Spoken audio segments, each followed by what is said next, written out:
Welcome to the God Culture, where we urge you to challenge tradition as 1 Thessalonians 5:21 tells us, "Prove all things, hold fast that which is good." We do not intend to be confrontational, but to compare what the Bible really says versus the traditions of men, which Jesus himself rebuked. Jesus said to the Pharisees, "Full well ye reject the commandment of God, that ye may know your own tradition." Mark 7:9.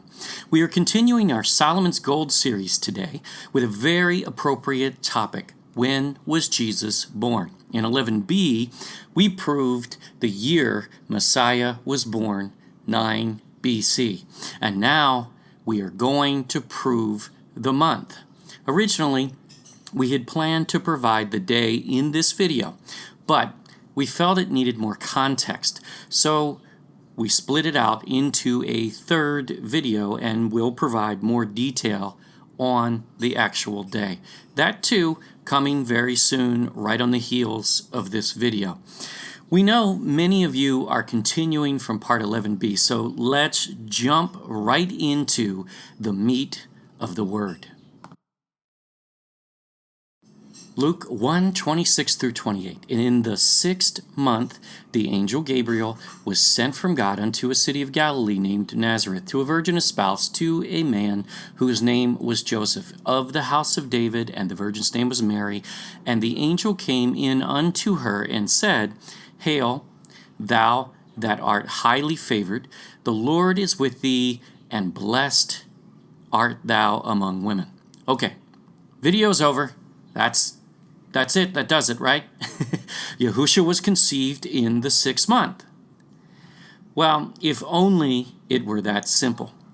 As you have heard us say before, context is critical, and let the Bible interpret the Bible. So let's go back and see the context of this 6th month, as reading it like this does in fact look like it's the 6th month of the year. But is it? Let's prove this out and see. Luke 1:5. There was in the days of Herod, the king of Judea, a certain priest named Zacharias of the course of Abia. And his wife was of the daughters of Aaron, and her name was Elizabeth. And they were both righteous before God, walking in all the commandments and ordinances of the Lord, blameless. Wow. And they had no child, because that Elizabeth was barren, and they both were now well stricken in years. And it came to pass that while he executed, Zacharias, the priest's office before God in the order of his course, very key, according to the custom to the priest's office, his lot was to burn incense when he went into the temple of the Lord, Yahuwah God. The key to this passage is the course of Abia, as there were 24 courses established in 1-week intervals, and we are going to break this down. Note, Zacharias was serving in his priestly course here, not on Passover or other feast days, but within his course that he inherited, his family inherited, as being from Abia, the priest. We will cover this. Notice John the Baptist was raised by two parents righteous before Yahuwah God, walking in all the commandments, blameless. Wow. That's a massive compliment. And John was raised in that environment. So you can see why we are digging much deeper into his life in our original canon series, for instance, identifying exactly where John lived and moving the Essenes out of there, because history tells us it's not where they lived. You'd have to watch that series to understand that. Don't debate us yet in comments, because we didn't actually say anything yet. Let us prove it. And it came to pass that as soon as the days of his ministration were accomplished, he departed to his own house. This is Zechariah. And after those days, his wife Elizabeth conceived. This is paramount. Zacharias was in the temple serving in his course of Abia, not a feast day. He only served 2 weeks per year with his family of priests, typically. And this was a set pattern we will identify even in the Second Temple period. So, Elizabeth did not conceive until after this course was complete. So, find the course, find John's conception, and that will confirm many things, and we will do that very soon. And you'll see that then leads to Yahusha, Jesus. Let's keep reading. And he hid herself, 5 months pregnant is what that means, saying, Thus hath the Lord dealt with me in the days wherein he looked on me to take away my reproach among men. Why? Because she was barren previously.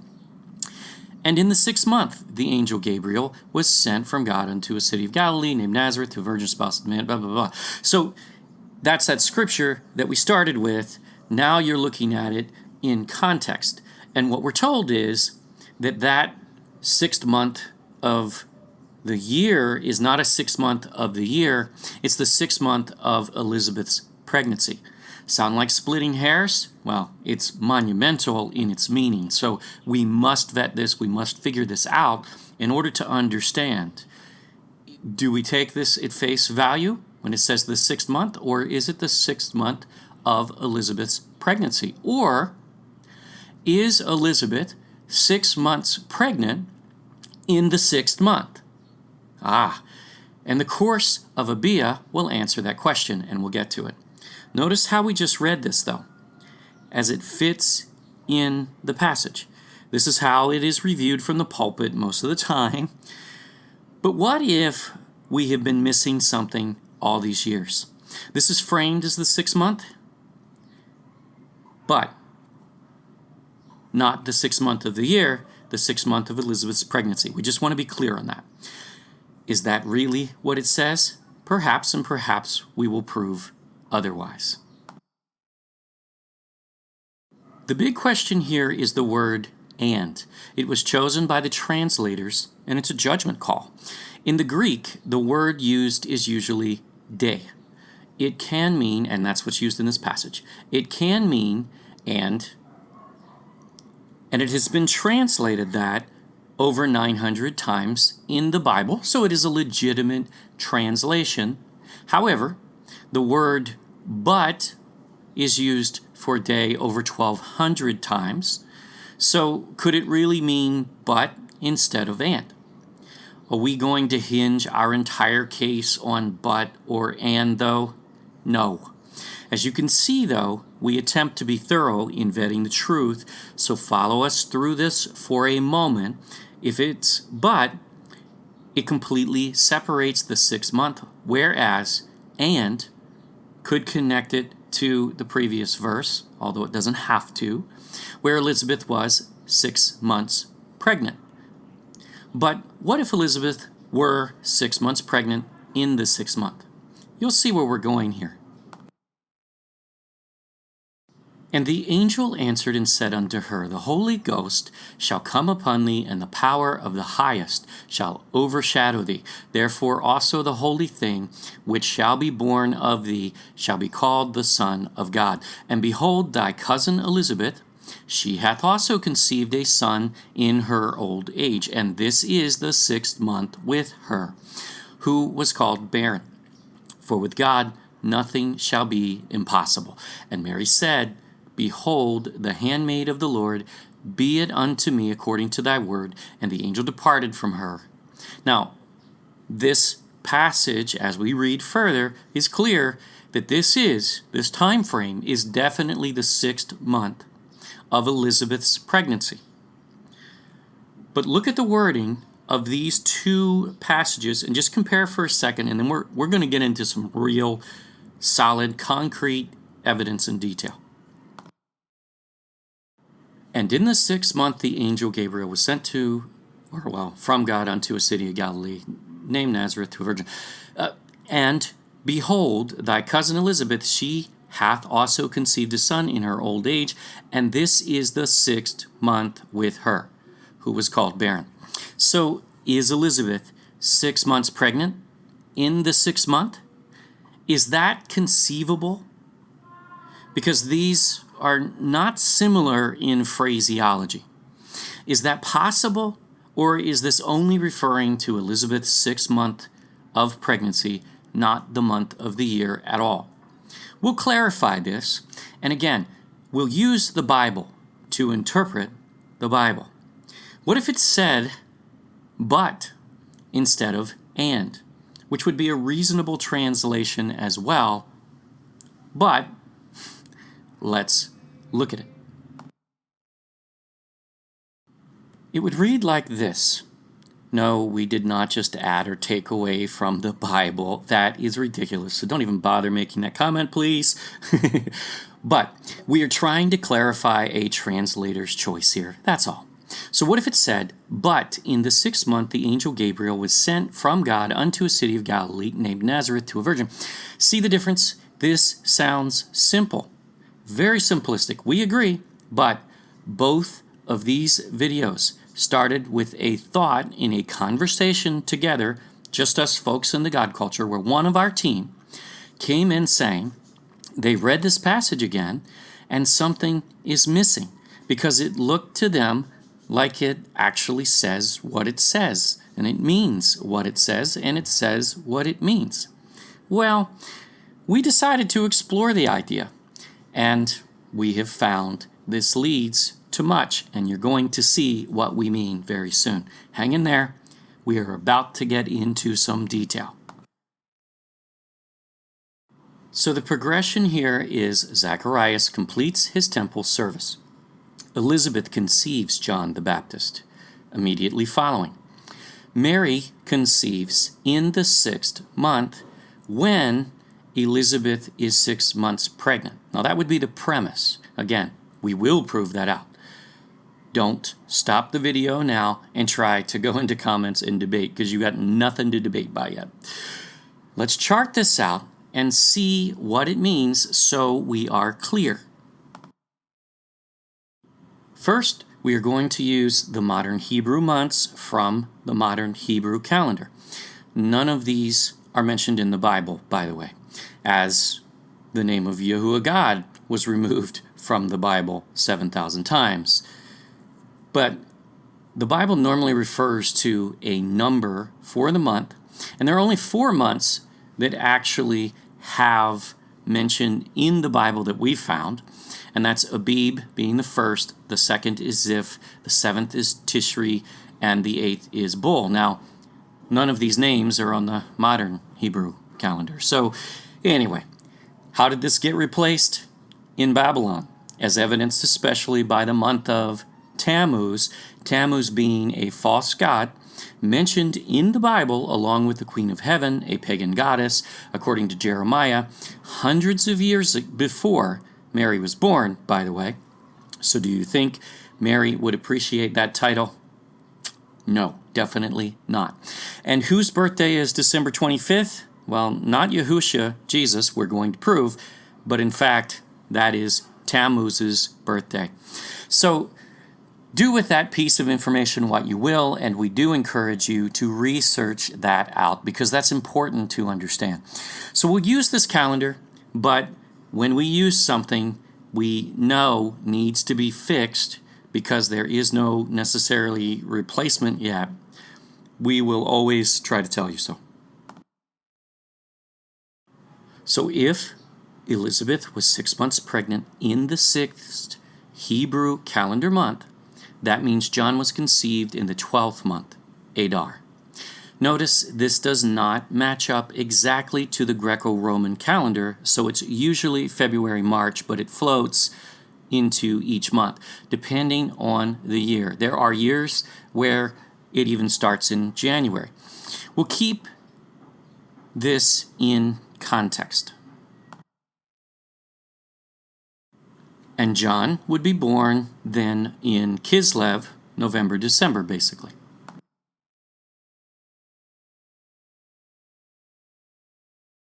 If this proves out, it would mean Messiah was conceived in the 6th month of Elul, August, September, meaning Luke is being very straightforward, telling us the month.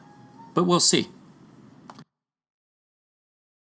Which would mean Messiah was born in the 3rd Hebrew month of Sivan, or May, June timeframe. Just wanted to break this down visually so it makes sense, so everything's in perspective as we go into this next chart. This evidence is huge, and you'll see in just a second. Okay, let your eyes adjust to the screen for a moment, as this is a very detailed and very colorful chart. We understand, but we wouldn't change a thing on it. We did not create this, but a gentleman by the name of Kurt Simmons, who gives his approval to use, did. And as we vetted this, it seems very accurate to us. This shows the 24 priestly courses or circuits as they are scheduled in the order defined by 1 Chronicles chapter 24, verses 7 through 18 approximately. This order, and in 23 it actually starts and goes into detail as well. This order of courses, which are 1 week intervals from Sabbath to Sabbath, according to 2 Chronicles 23 and 24, and it is confirmed by Josephus. This is of temple service for each family of priests.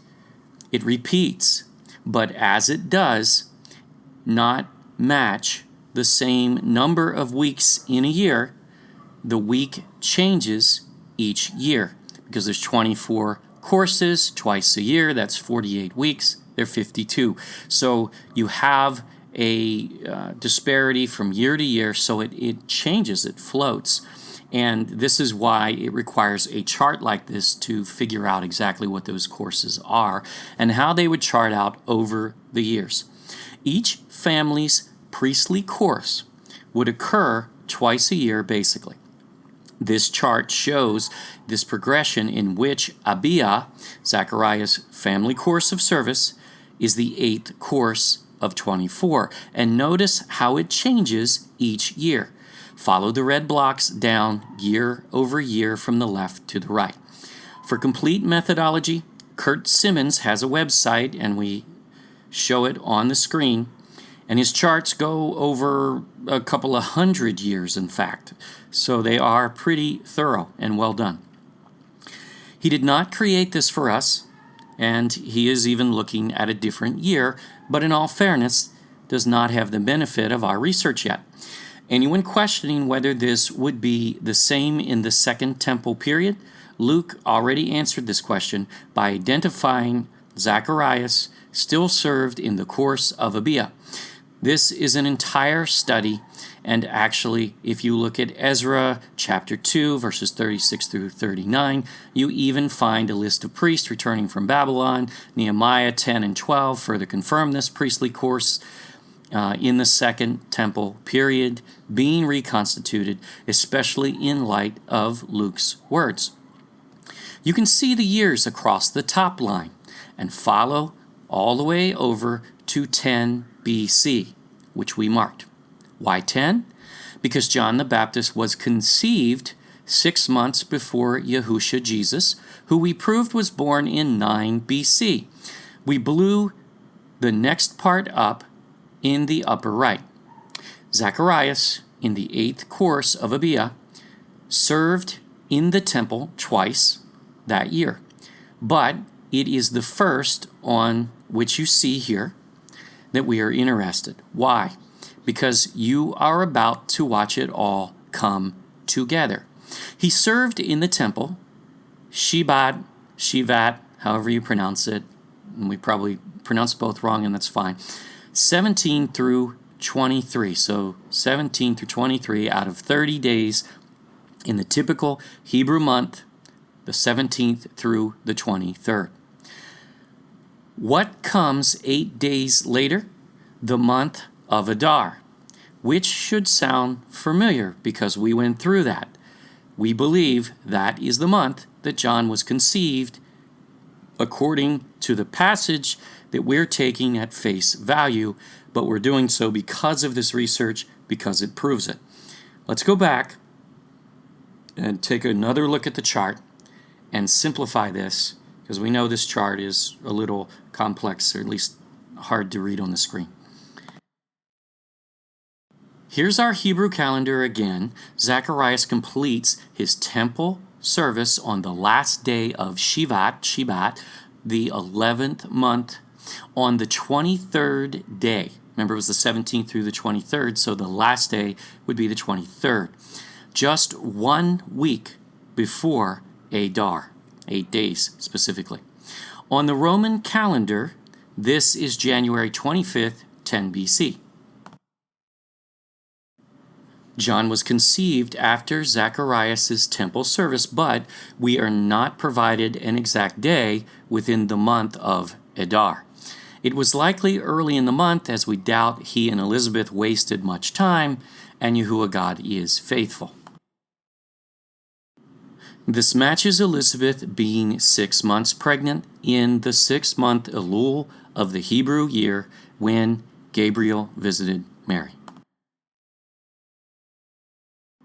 As a straight reading of Luke confirms as well, along with the priestly course calendar, John was born in Kislev, basically November in 10 BC, just as we projected. Messiah was conceived in that same month of Elul, August, September, when Elizabeth was also 6 months pregnant, in the 6th month.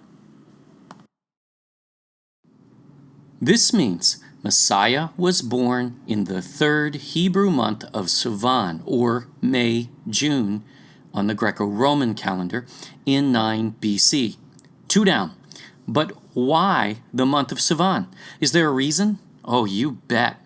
You're going to love this. Remember, this was not a chance pregnancy, but a fulfillment of a prophecy from the Garden of Eden, an ancient prophecy from Yahuwah God's lips. Yahusha, Jesus, chose the day in which he would be born.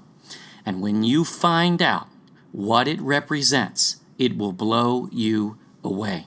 This is why we decided to split the day into a 3rd and final video in order to expound upon the meaning of that day.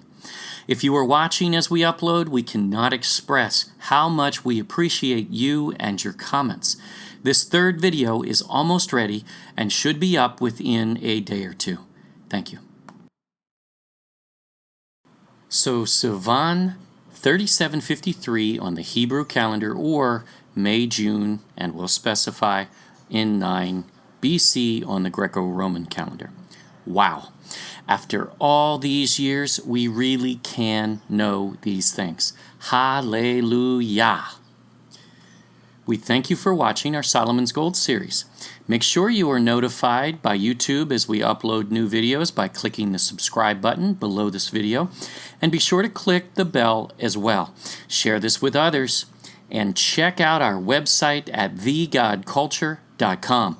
If you enjoyed this teaching, check out our other videos where we find the Garden of Eden, the home of Adam and Eve, the rivers from Eden, Ophir, Tarshish, Sheba, Jonah's journey corrected, where Noah's Ark landed and it wasn't Turkey, and we prove it, where John the Baptist lived, and so much more, all from a biblical perspective, biblical sources, expounded with historic references, science, archaeology, language, geography, and more.